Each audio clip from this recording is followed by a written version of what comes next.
Kudhibiti mzunguko wa eneo la Githurai 45 ambalo huwa kitovu cha makabiliano makali kati ya polisi na vijana wakati wa maandamano. Hata hivyo, ufanisi wa polisi haukuwa rahisi, kwani mapema asubuhi ya leo walikabiliana na vikali na vijana hao kabla ya polisi kupata usaidizi zaidi katika barabara kuu ya Thika iliyosalia mahame. Na kama Apollo kama wanavyotuarifu, katika eneo la Karatina, kaunti ya Nyeri, polisi walikabiliana na vijana kabla ya hali kutulia. Eneo la Githurai 45 katika barabara kuu ya Thika liligeuka na kuwa uwanja wa makabiliano makali kati ya polisi na vijana waliowarushia mawe. Polisi wakitumia vitoa machozi kuwatawanya katika siku ambayo barabara kuu ya Thika ilisalia mahame bila hata matatu moja kuonekana.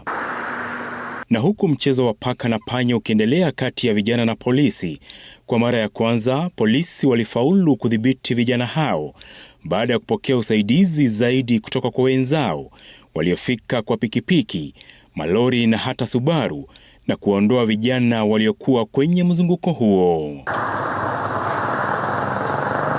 Kijana huyu aliyekwepa mtego wa polisi alitiwa nguvuni baada ya kuzungumza nasi. Makarau, sisi tumeamua kuandamana maandamano mzuri.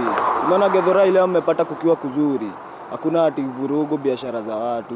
Hadi unaona tumekaa nao vizuri.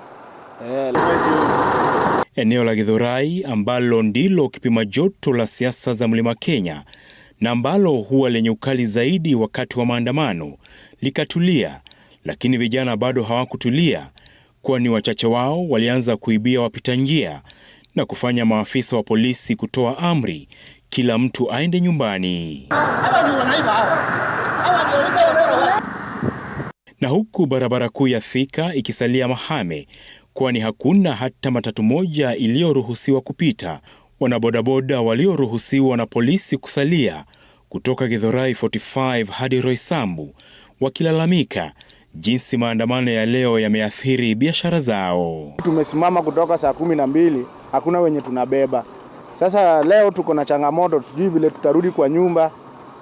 Watu wetu pia wafanye nini wapate mapato lao ya chakula ya kila siku. Leo mzee kama mimi nafanya delivery na beba delivery bote na watu. Lakini sasa nimeamka kukuja kufanya hiyo kazi. Tuliambiwa kazi itakuwa kawaida, watoto wataenda shule, watu waamke wafanye kazi venye inakuwa routine kawaida. Hapa ni Githurai katika barabara kuu ya Thika ambayo imesalia mahame. Hapa chini polisi kwa siku nzima wamehakikisha hakuna vijana ambao watazua vurugu.